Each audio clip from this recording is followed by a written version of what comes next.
Morning, this is the House Appropriations Committee. It is Friday, January 23rd, 2026. It's just after 9 o'clock.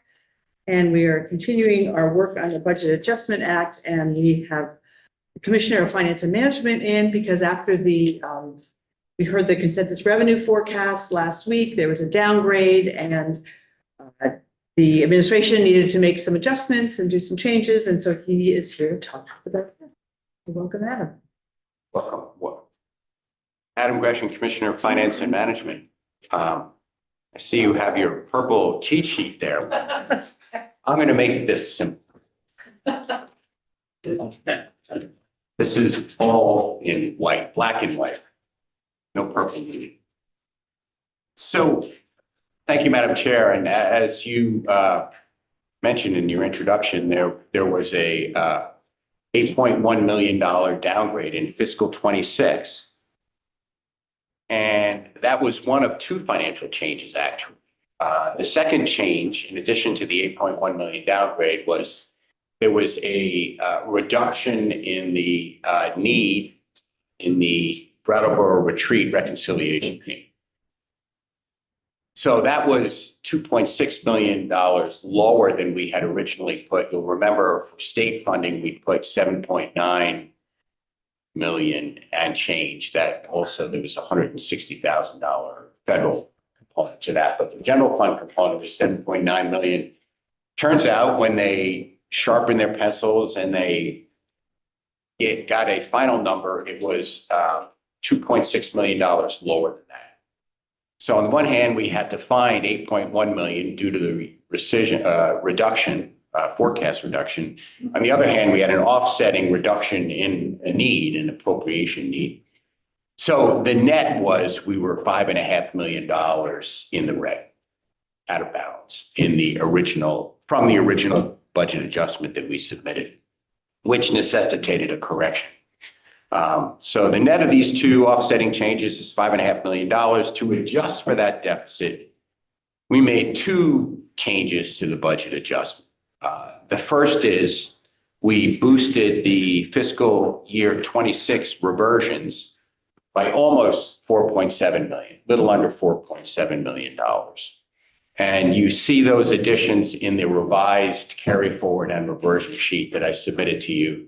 Actually, it was the last thing I did before the 3-day weekend last week. So it was about a week ago today. I submitted to you a revised carry forward reversion sheet that had another $4.7 million of reversions. So will I think JFO can show us the details, but there's a lot of stuff in here that's in red, or it's hard to tell from the update which ones. Yes, and the ones in red, if you read the verbiage, the memo part of it, those reversions were actually session law reversions, most of them. Okay. So those were required by session law and reappropriated already. Okay, so we don't want to look at those. So those were part of the FY26 big bill that you folks and the governor signed. The balance of the reversions prior to this resubmission of the BAA was 21.1 million. That went up to 25.8 million. So there's $25.8 million in the revised budget adjustment for reappropriation. So that was really the first change. We increased just under 4.7 million the reversions that were available for reappropriation. The second change really was fortuitous. And that was that this is the kind of call that you want to get. Oftentimes when you're about to submit a budget, you get calls you don't want to get. This one was a good one. So the folks, Dave Cameron at DFR called and said, they make estimates, and they are estimates of what they will be able to sweep it to the general fund at the end of the year in their direct application. And it turns out that the recent insurance renewals, the revenue from that, you pay a fee for that to DFR. The revenue from that was higher than they'd originally anticipated. $2 million. So he said, we have another $2 million that we didn't anticipate in FY26. So I thought, well, That's a good thing. So that's the second change. We increased the direct app from DFR another $2 million. So if you're doing the math in your head, when you have another 4.7 million of reversions and 2 million of direct apps, that actually comes out to be 6.7 million. We only needed 5.5 million. And so that allowed two smaller appropriations that you would have seen probably in the big bill that we moved forward to the budget adjustment, because in the perfect world, we would have put them in the BAA. One was the Community Accountability Court. You folks may be aware of what's going on in Burlington, and the governor and the mayor of Burlington and other partners are working together. The governor would like to move this out statewide to willing, and I emphasize willing, counties that would want to work with us. So if there's not a specific identified county at this point? There is not. I might add too that the financial impact of that has been relatively minor, actually. The largest component by far has been the additional overtime we paid for state police patrols in Burlington. You'll notice in the BAA, there's a small appropriation to the state's attorneys. There was a small appropriation to judiciary. Both of them together, I think that they added up to, I'm going to say $60,000, something like that. I mean, it was not a lot of money. But our thought is that to the extent that other areas in the state are willing, we would like to roll this out. And we didn't want to wait until end May or whenever the budget passes. So we put that in the BAA.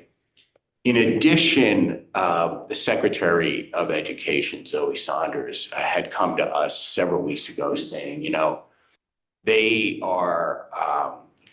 have a program called Read Vermont, which is part of their literacy training. It's really focused at teaching literacy instructors, teaching teachers. And they're running a bit shy on funds. This is a program she's really beholden to. I think, I would encourage you to speak to her about it. I'm really not the greatest source on what it does, but they were looking for additional funding to actually carry them through the end of the year and into next year. So that too, you'll see in the budget adjustment of $700,000 appropriation to Read Vermont. Both of these, the Accountability Court and, Read Vermont are one time. Yeah. So this is training for the teachers. That's correct. Yeah. And I think why didn't this make it into budget adjustment under the normal cycle? These were, late breaking requests. Keep in mind, budget adjustment was, seems like ancient history, but it was December 15th, 6 weeks ago. And, that's one of the challenges of submitting an earlier budget adjustment. We generally know what our balance is, but from time to time, things come up. There's no subterfuge here, really. It is late breaking. I would say also that the additional revenue from DFR, at that point early in budget, we just didn't know what kind of revenue we had. And so, again, these would have appeared in the big bill. We just, these in particular, we wanted to, get out there, and we had an opportunity through DFR, greater direct app. So there you have it. No, other than that, no mystery. Okay. So really, in a nutshell, we had a raise net $5.5 million. We took greater reversions. We took a $2 million gift from DFR. We met the gap created by the revenue downgrade, and we also enabled two appropriations for your consideration. I hope I lined up with the purple sheet. Pretty much. Yeah. So it was the 8.1 million, and then the offsets were the reduced Brattleboro retreat payment. So that brought 2.6 million back, 4.7 in reversions, and then the DFR, which gets you to 9.3, which gives you 1.2 left, and you found a way to spend it. Magically. Yeah, and I think we will, at some point, I think I heard from JFO about the specifics of what the 4.7 in reversions were. Were there a couple of big ones? Was the Vermont housing finding, is that one of them? There was, the largest was a little under 2 million from VDOL. Oh, okay, that's right, Department of. And then actually there were a number of VDOL appropriations. The main feature of those VDOL appropriations, you can see if you look at what we call the DEP ID, Department ID, that has, among other things, when it was appropriated. Three of the VDOL appropriations were from 2018, two from 2019. They were just old. Not that they weren't used, but there was some left over that we decided to bring back into the general fund. So those were probably the largest. There was also a $500,000 from the Department of Environmental Conservation. Yes, the brownfield From remediation. 2021, the brownfield remediation. That still is outstanding. There's about $4.5 million left in that appropriation. And then the AOE licensed data management, not coincidentally, that is for $700,000, which is going back out the door in the Read Vermont literacy program. So those were the additional reversions. Okay, so yeah, so when I'm looking at the Department of Labor, there was the 1.9, and then there was the returnship program. That's correct. And then what is the post-secondary New Americans? You reverted that too?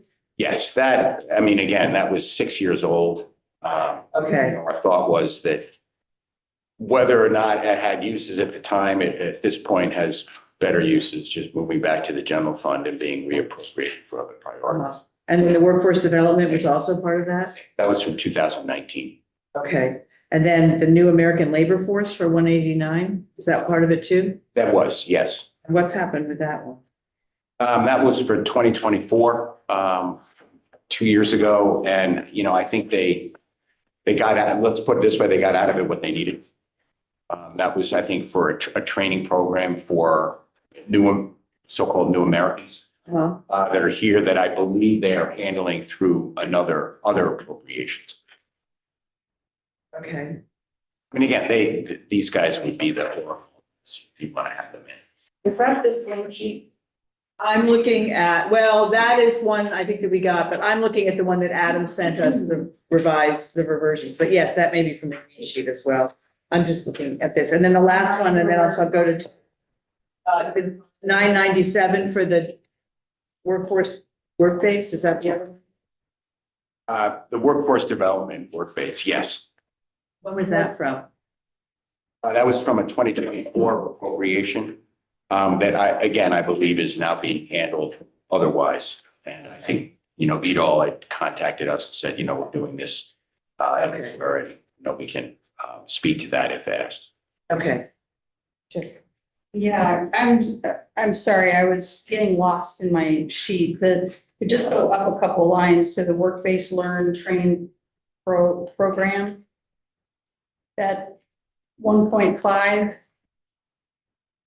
So that's approved to stay and carry forward? That's correct. So I don't have that sheet in front of me, but from memory, I know that. Okay. This handed out or was this sent an email? This was sent by email, but it would also be on our committee page. Okay, thank you. It's the second memo, the version 1 was dated earlier. This is version 2 dated January 16th. So it's good to take a look at because you can see what's left. And we have Pay Act and Non-Pay Act approved. Tell me what the difference is so we understand what you're talking about there. Sometimes when we look at carry forward requests, we approve them, but we set aside part of that, typically from base appropriations. I believe, unusually, I believe there are 1 or 2 one-time appropriations that we set aside some money for Pay Act, but typically from base appropriations where they have leftover base, we say, good. And we set aside a component of that to meet their spring Pay Act need. You'll remember that you give us a Pay Act appropriation that the Secretary of Administration uses to meet pay act requests from departments and agencies. Like requests for reclassifications and things like that, you Well, might. requests to meet the pay act need that is baked into, last year's pay act is baked into the base. Right, for this year, right. But we try to get a running start on that by saying, well, you had leftover money from last year. Let's use that for this year's pay act instead of the pay act appropriation. Okay, In some years, there have been years, although admittedly not recently, in my early tenure back in 17, 18, there were times when we couldn't fully meet the pay act requests from department. We just didn't have it and in the appropriation. And so we gave departments 90% of what they asked for. Or Yeah. 5%. So this is kind of hearkening back to those days when we may not have enough pay acts. So what we say is, look, you had surplus from the year before. Let's set aside some of that for pay acts. So we actually put a hold on that money. Departments actually don't have access to that until Yeah. the spring when we unlock it for use of pay. okay, so that's kind of reserved. Yes, And we're then essentially getting a running. The non-pay act approved is just straight carry forward. So for example, you're carrying forward 10.6 million and 28.4 million for FEMA related stuff Yeah. as it comes in. And so that makes sense Yes. because we know we're going to have more costs. But maybe some of these others, what we don't have on here is like how far back they go. All of the carry forward requests are to keep going in the original Right. appropriation purpose. Right, no, I understand that, but some of the ones that you chose to revert. Yeah. You could tell us that was back in 2019, that was back in 2018. We don't have that date Yeah.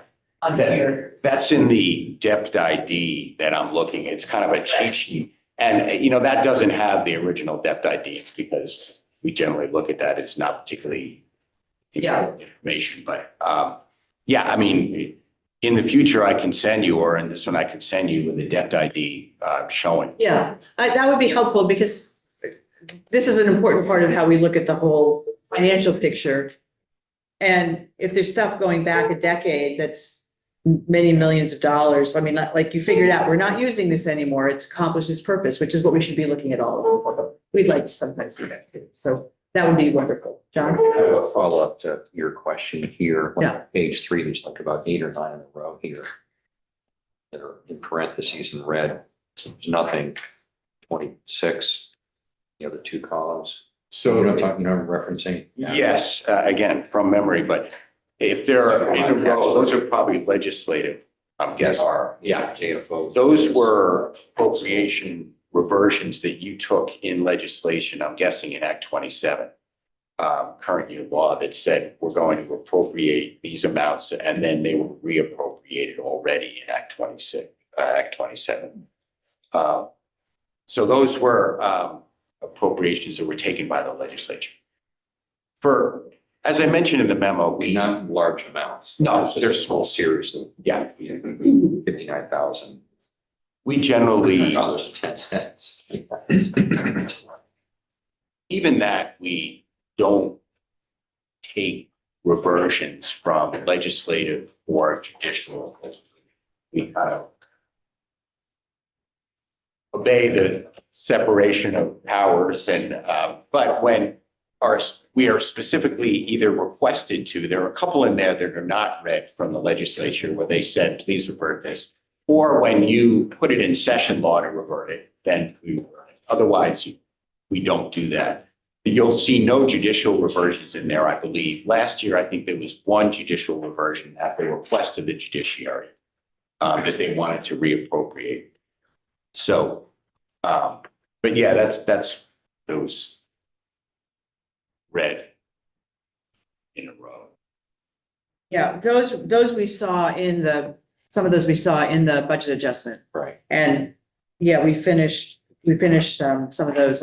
You may have just already said that. Sorry, I'm getting distracted by other things. Things that ended. So we didn't need the money. So the CFO gave them back. We had a tax structure commission. Right. That ended a couple of years ago, and I think it's finally closed out, and that was what was left over. All that sort of thing. So just clean up those ones, and you can tell because they're generally relatively small.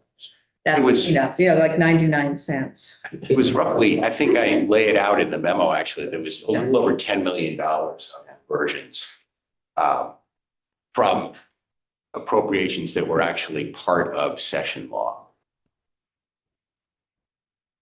So I think if you could give us that depth ID with the date thing, yes, that's right, because the way we read it is the last two numbers, date that it started or something. Yeah, the second to last two numbers. Right. So, yeah. But you'll see, when you look at it, you'll understand.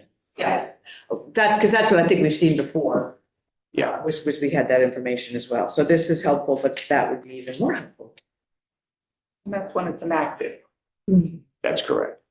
So if there are some that are on here that are just all on the right but negative, so in black, so let's just say from there's AOA transitional retirement code of minus 1.74714 and we're under reversions. So it sounded like that got reverted.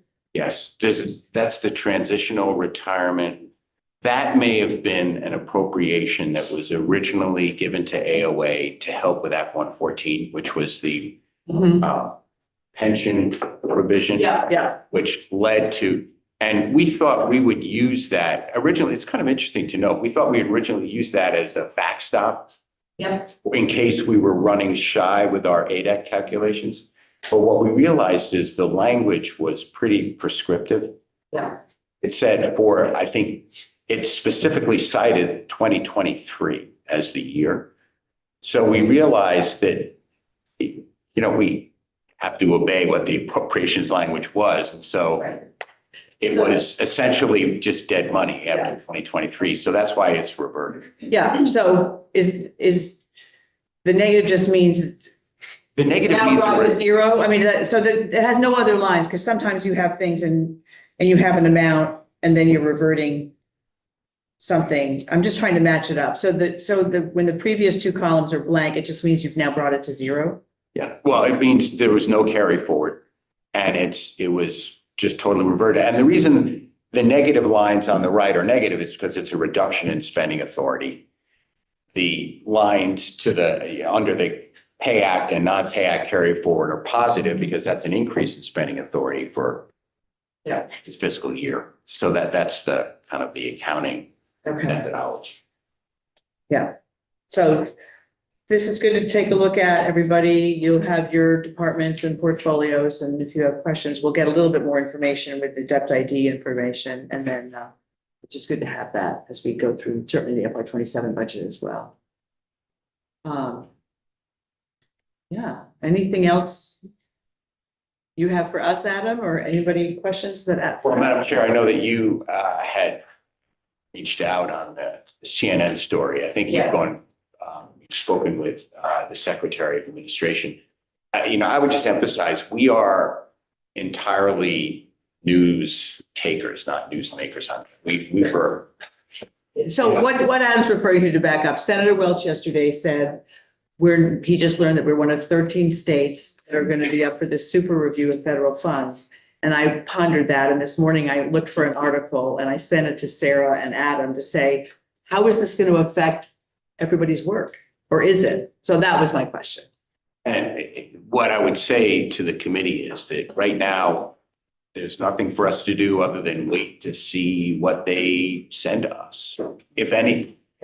Yeah, I think you're aware this administration does a lot of things and then the next day they don't do a lot. Yes, I didn't know if there was something farther along that it was making everybody do a whole lot of work. I have nightmares about you all having to do crazy things to. They have yet to contact us. I suspect they will at some point. It may but they change. haven't yet to contact. We totally understand that things can change hour by hour.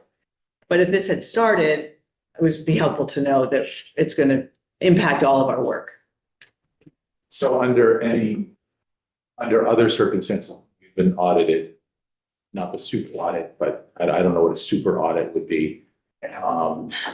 It sounds pretty medical, actually, but what is but we've been audited by the federal government in the past. So what does that entail? So we're audited annually, really, for the programs that we run with the federal government. They audit us. So I can't imagine it entails more than what a normal single audit of all of our federal programs would entail. That would be my guess. But honestly, I don't know is the answer any more than that, because again, these programs are audited regularly. You know, within finance and management, within the financial operations part of our group, Jordan Black Deegan and Kim Baker are, you know, federal audit folks. They keep track of these audits. They track every department's results. Sometimes when there are findings, they track those and we, you know, remediate. So I don't know is the answer. I mean, this is not new. I mean, all the programs we run are open books. They're audited every year. So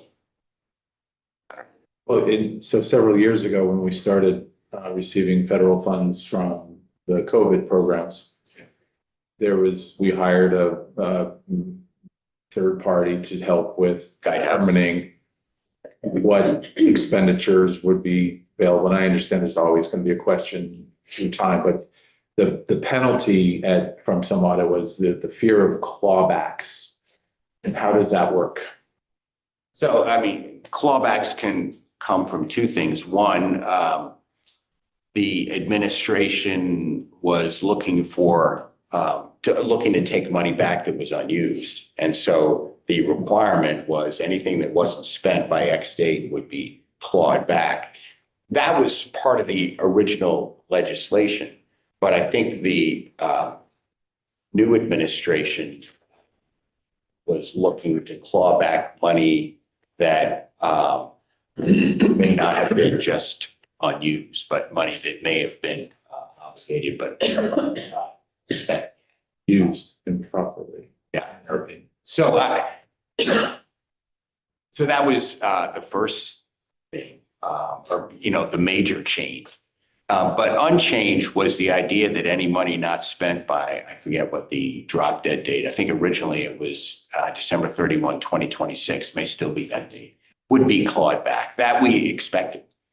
That was entirely anticipated. So. Thank you. You're welcome. Only. As I recall from my experience, of course, U.S. Fish and Wildlife Service audited Fish and Wildlife fairly routine. I think around 2008, 2001, we had that big downturn problem. You know, instead of maybe some things got clawed back, but there were some things were frozen. We weren't able to draw money out of it any longer, even though it had been approved for us. Those kind of things can happen too. For the coronavirus relief fund and the ARPA funds, we submitted quarterly reports. Again, I mean, that's why it's a little mysterious to us, because we've been reporting on these programs all along. Now, those are just the ARPA program, coronavirus relief fund. We have literally, as you guys know, hundreds of federal programs, but all of those are audited. So that's why, you know, I say we're really not news makers, kind of news takers on this one. This was caught us by surprise. Yeah, well, there's a lot of that going around. So when we know, we'll Yeah, okay. let you guys. Yeah, keep us posted. Just sure what we can do about it, but it impacts our work together as we're trying to get through the budget. It's helpful to know that, you know, we don't want to add to the obligations. Thank you for coming in. My colleague over there. Yes, and he's going to be talking with Emily Byrne. So, and she's on her way, I think. So, why don't we go offline for a couple of minutes, Alan, please, and then we'll go from there.